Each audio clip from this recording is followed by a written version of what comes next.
On my daughter's birthday, my parents gave her an empty envelope with the words, "It's empty because we don't care about you. We wish you not to be a loser like your dad." My daughter burst into tears while my parents laughed and whispered, "They're hardly family anymore." I smiled and kicked them out. I make a plan.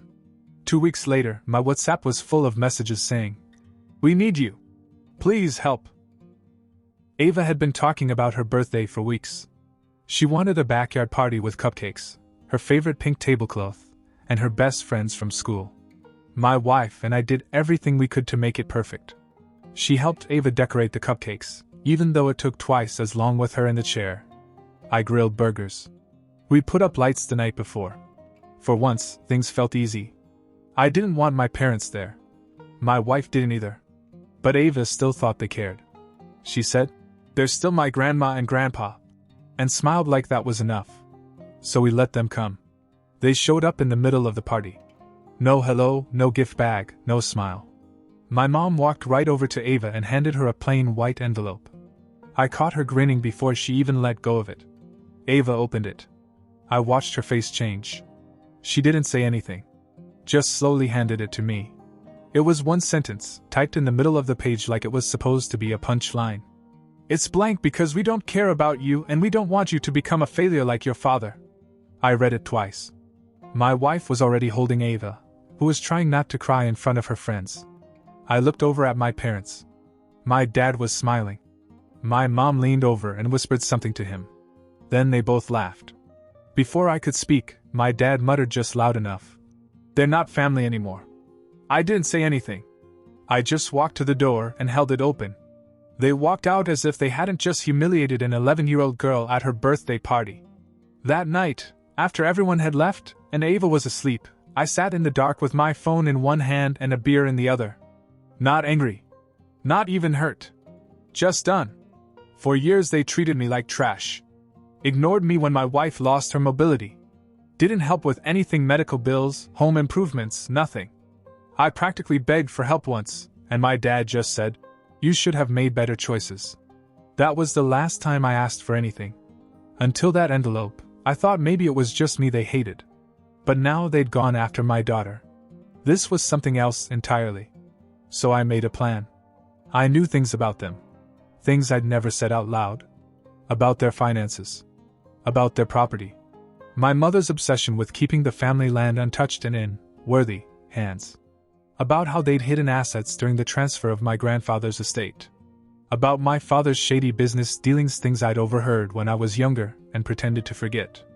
I also knew what they feared most, losing control. They didn't know I still had access to the second storage unit in my father's name. The one he forgot I helped him register. They didn't know I kept copies of certain documents from my grandfather's will. They didn't know that I'd been quietly talking to an estate lawyer for the past year, ever since my mom let it slip that they were planning to redirect the inheritance. I decided not to confront them. Not directly. That would be too easy. Instead, I was going to make them need me. I leaked a rumor through a friend, someone who still did accounting work for local families. Just a few words, that I had the original documents. That my parents might have violated probate law when they took the land. That a legal challenge could change everything. I sat back and waited. Exactly 2 weeks later, the messages began. First from my mother. Then my father. Then cousins. Then people I hadn't heard from in years. Each message was the same. "We need you. Please help us." I just smiled. Step 1 had worked. Now it was time for step 2. On the third day of ignored messages, they started calling. I didn't answer. Not my mom, not my dad, not the cousin who used to call me the cripple's husband, when he thought I couldn't hear.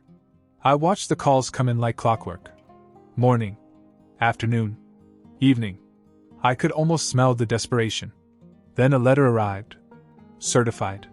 From a law firm I didn't recognize. I opened it in the kitchen, half expecting it to be some kind of cease and desist bluff.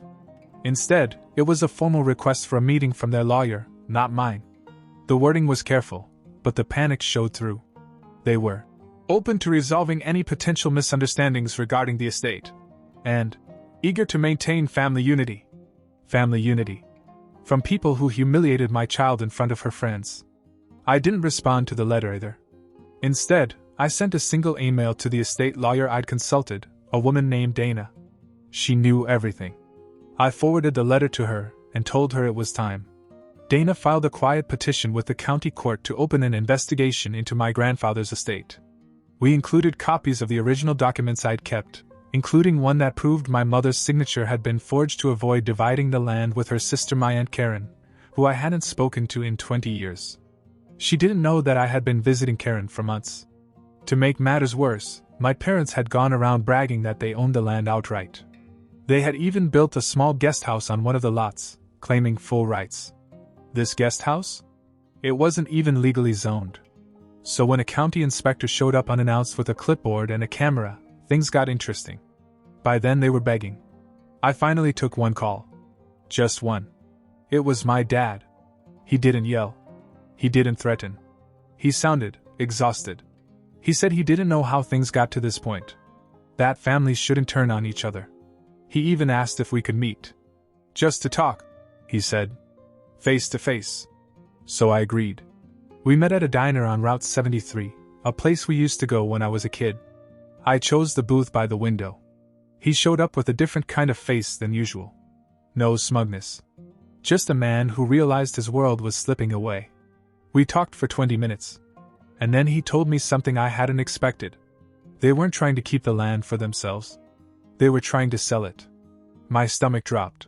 He said they'd already found a buyer, an out-of-state development group.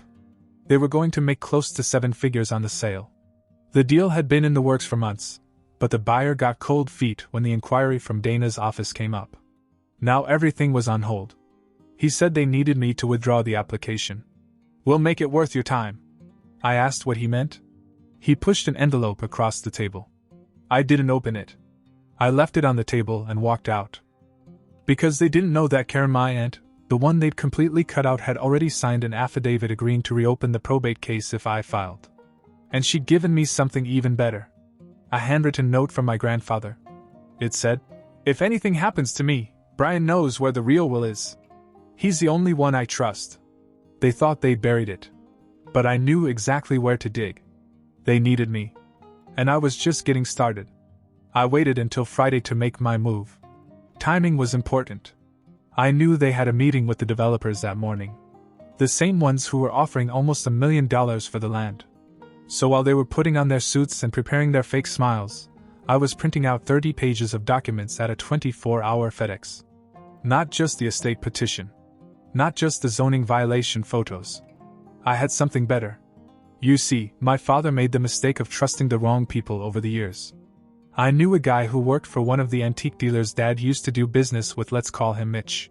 Mitch had told me years ago that my dad didn't just sell old clocks and chairs. Some of the restored pieces were never declared. Thousands of dollars in under-the-table deals. No taxes. No records. I called Mitch and said, "Remember those copies of the books you told me you kept? I'll give you 10 grand for them." He emailed them to me for free. That Friday morning, while my parents were at the meeting, each member of the development group received an anonymous envelope on their desk. Inside, proof that the land they were trying to buy was in dispute, subject to foreclosure, part of an open fraud investigation, and possibly tied to federal tax evasion. They never had a chance. The deal fell through within hours. The buyer didn't even respond to their messages. He just walked away. By 4 p.m., the antique shop was closed. Permanently. I knew because I drove by and saw my dad locking the doors with a look I'd never seen on his face before. Panic. Pure, helpless panic. That same night, I met Aunt Karen at a diner an hour out of town. She handed me a metal can with a lock on it. Inside was the thing they feared most, the actual will. My grandfather had left the land to be divided equally between my mother and Karen, and if either of them refused the division, it was to go to me. That clause had mysteriously disappeared when the final version was filed. But here it was, in his handwriting, notarized, dated after the version they filed. And just like that, I had everything. Saturday morning, my mother showed up at our house uninvited. She looked like she hadn't slept. No makeup, no jewelry, no attitude. She was begging. Not for money. For us to stop. For me to stop. She asked if we could talk in private. I didn't say a word. I led her into the living room, where Ava was sitting with her tablet, headphones on. My wife looked up from her place by the window. She wasn't smiling. My mom started talking about how family is messy, how she never meant for things to get this far, how I've always been too sensitive. Then she said it. If you care about your daughter's future, you'll stop this. I laughed. I laughed so hard I actually had to sit down. I told her that Ava's future was exactly why I wasn't going to stop. I told her that I still had the forged documents, that the estate was being reopened, that fraud charges were being discussed, that I had every message, every document, every signature that showed what they'd done, and that the only deal I'd make was the one I'd write myself. She left without another word. By Monday, Dana had filed a complete petition for control of the estate on my behalf. Karen supported it. With the new will, the tax records, and the zoning violations, my parents had no legal leg to stand on. And just when they thought things couldn't get any worse, I made another call. To the IRS. I gave them everything.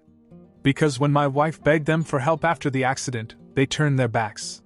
When I sold the last thing I owned to keep her medications on, they laughed. When my daughter opened that envelope on her birthday and cried, they smiled. So I smiled too, and burned everything they had left. On Tuesday, the letters started arriving at their house, one from the county court, one from the IRS, and one from the zoning board. I know this because I paid the neighbor's kid $50 to record the moment my dad opened the mailbox and just stood there, frozen. But it wasn't over. The real fun started when Dana found a loophole in the inheritance transfer. It turned out that because my mother had used a forged signature to bypass Karen's share, and because the true will left everything equally divided, or to me the entire transfer was now considered fraudulent. Legally, the estate had to go back into probate, which meant that everything could be auctioned off.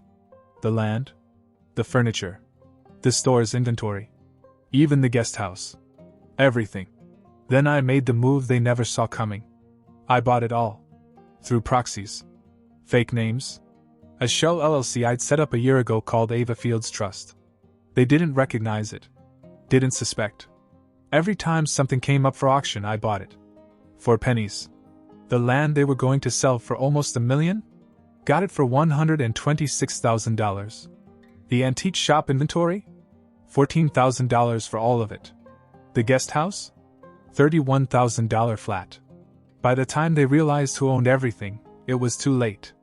I drove to the property they once said I'd never be worthy of. Parked my truck. Walked up to the front porch of the guest house, my guest house now, and left a letter taped to the door. It was short. The land belongs to Ava now. Just like everything else you threw away. 2 days later, my father tried to call again. Then my mom. I didn't answer. I didn't have to. That Saturday, we took Ava out to look at the property. She wore rain boots and ran around the field like it was her private kingdom. My wife rolled down the gravel path beside her, smiling for the first time in months. Then the unexpected happened. That night there was a knock at the door. It wasn't my parents. It was Karen. She was holding a letter. Her face was pale. She handed it to me and said, "You are not going to believe this. It was from a private bank in South Carolina. Apparently, my grandfather had a second trust account that no one knew about.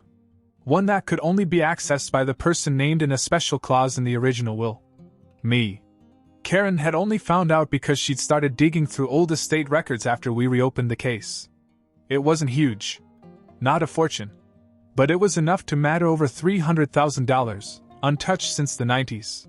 Earmarked for emergency use by the heir of integrity. Heir of integrity. I didn't even know the man thought that much of me. Suddenly, everything changed. Not just because I had won. Not just because I'd taken back everything they tried to steal from me. But because it turned out my grandfather had seen it all coming. He knew who they were.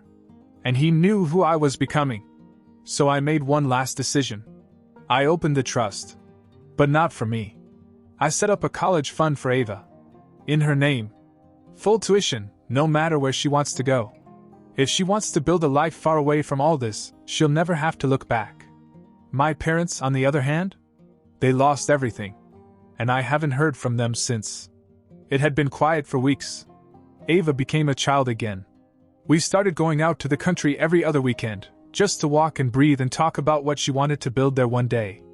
My wife seemed lighter too, as if we'd finally put the ghosts behind us. The property was officially in my name. The auction was over. The IRS froze my parents' remaining assets. The antique store was padlocked, stripped of inventory, and we heard rumors that they'd moved to a cheap apartment across town. I hadn't seen them since. Until the morning someone broke into our house. It wasn't a mess. Nothing stolen. Just a back door left open, some drawers disturbed in the office, and a single item missing the metal box that once held the real will. I had it scanned, copied, filed, but still, it upset me. I filed a report, installed security cameras, changed the locks. But deep down, I knew it wasn't a coincidence. Someone wanted to erase evidence. Someone wanted leverage. The problem was, they were too late. 3 days later, I got a call from a blocked number. I picked up, thinking it might be Dana or maybe Karen on a new line. Instead, a voice I didn't recognize said, "If you care about Ava's safety, you'll drop the case. All of it." I didn't respond. I just hung up and called the police. They traced the call. It came from a prepaid burner phone purchased with cash, from a gas station not 10 minutes from where my parents now lived. I didn't tell Ava or my wife. But I took precautions. I made copies of every document. Physically. Digitally. In the cloud. USB. I gave one copy to Karen, one to Dana, and one I sealed in a box and deposited in a bank for safekeeping. Then I disappeared. For 3 days. Not physically. Just digitally. I stopped answering texts. Turned off locations. Deleted my presence. And I waited. On the 4th night, a black sedan pulled into the driveway of our old house, the one we rented before all this. It was supposed to be empty. I'd canceled the lease. But someone was there. Watching. Waiting. So I drove over. With a police car 2 blocks behind me. I parked half a block away and watched as my father got out of the sedan, a crowbar in his right hand. He walked up to the front porch like he owned it. Then 2 officers stepped out of the shadows and called his name. He froze. Didn't run. Didn't speak. Just slowly put down the crowbar and let them handcuff him. In the car was my mother. She refused to come out until they threatened to break the window. She didn't speak during the interrogation. But the police said enough. The voice on the phone matched a partial voiceprint from a message she'd left me months earlier. The fingerprints on the crowbar matched my father's. They couldn't prove the threat outright, but they had enough to get a restraining order and open an investigation. I thought that was the end of it. Until Dana called. She had news. The probate court had found something while finalizing the new transfer. An old debt, something registered in my parents' name over 15 years ago. A lien on the property from a failed business they had kept off the books. One they never paid. The buyer? Some LLC based in Arizona. Except the LLC was fake. It had been set up by someone using my dad's tax ID and a fake address. It was fraud. Which meant that the original transfer of the estate was void, not only because of the forgery, but also because of the hidden liabilities. The court ordered a complete financial audit. Every bank account, every asset, every transaction for the last 20 years. And then the final surprise. Dana found a bank account. In my name. Opened when I was 16. By my parents. With forged signatures. Tens of thousands had moved through it over the years. Money they'd used. Loans they took out. Debts they never paid. In the eyes of the IRS, that made me liable. Unless I pressed charges. Which I now had every reason to do. They'd been stealing from me for years. Behind my back. In my name. And if I hadn't found that account, it would have ruined Ava's future. They tried to destroy us. Now they were the ones circling the drain. And I had one more card to play. The bank account in my name was the last straw. The next morning I sat in Dana's office, flipping through pages of forged documents, fake loan applications, and wire transfers to names I didn't even recognize. Some of the money had gone to vacations they took while my wife was in the hospital. Some had been used to remodel their kitchen marble countertops I'd once been told they'd earned through hard work. Dana looked at me and said, "You have enough to put them away." But I didn't say yes. Not right away. I drove home, sat in the yard while Ava ran around with her friends, and thought about what they'd done not just to me, but to her. My wife joined me and said nothing for a long time. Then she said, "Do whatever gives you peace." That night I made my decision. I pressed charges. Fraud. identity theft, financial abuse. Within a week, investigators had frozen her accounts. The sheriff's department issued warrants. I didn't need revenge anymore. I just needed the truth to win. And for the first time in my life, I had it. But then the unexpected happened again. I got a letter. Not from my parents. From a man named Everett Lewis. He said he used to work for my grandfather, back when the old man still handled land leases. He'd seen the probate case on the news and said he had something that belonged to me. I met him at a warehouse on the outskirts of town. He was in his 70s, wore an oil-stained jacket, and had a handshake like a rusted vice. He led me to unit number 81. I opened the door. Inside was an old cedar chest. He said my grandfather had asked him to store it in 1997 and give it to me when the time was right. I opened it and just stood there. Inside were journals. Dozens of them. All handwritten by my grandfather. Letters addressed to me, one for each birthday he never got to celebrate with me after he and my parents fell out. Photos I'd never seen. Stories of how he built his business. A note tucked into the top of the last journal that said, "If you're reading this, you fought harder than I ever could. Use what I left you to build something that will last." At the bottom of the trunk was a deed to 10 acres of virgin forest in the northern part of the county. My grandfather had bought it in 1985, never told anyone, and left it in trust. For me. The final map. 3 months later, we broke ground on a new house. On my land. Not the land they fought over. Not the place they poisoned. But something untouched. Clean. Ours. We built a ramp right into the front door. Ava picked out the colors for each room.